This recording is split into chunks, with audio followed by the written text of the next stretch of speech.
членството во НАТО ќе представува катализатор на економскиот раст. Многукратно ќе ја подобри позицијата на земјава, а исто така е силен гарант и печат за стабилноста.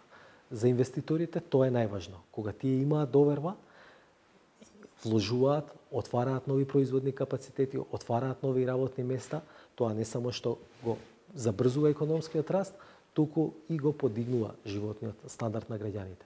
Искуството на земјите во регионот тоа го покажува. Најсилниот канал на влијание е преку странските директни инвестиции. Во земјите кои што пристапувале во НАТО, ако се погледне период 5 години пред членството и 5 години после членството, странските директни инвестиции се дуплирани. Например, во нашата соседна Бугарија и повеќе од двојно се зголемени. Некаде од 7% од БДП се зголемени на 19,7% од БДП после членството во НАТО. Ефектите ќе бидат и на невработеноста, може да се очекува стапката на невработеност дополнително да се намали и секако економскиот раст да се забрза, а животниот стандард на граѓаните да се зголеми.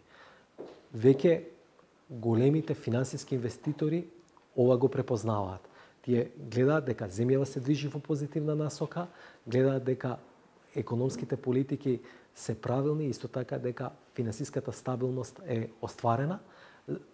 Оваа недела имавме и многу позитивни коментари од страна на Итон Венс, едни од најголемите финансиски инвеститори кои што вложуваат во регионов, кои велат дека Македонија е практично звездата, е најдобрата инвестиција за вложување во моментов во регионот на Централна и Источна Европа и дека заслужува место во Европската унија, односно забрзување на евроинтеграцијскиот процес.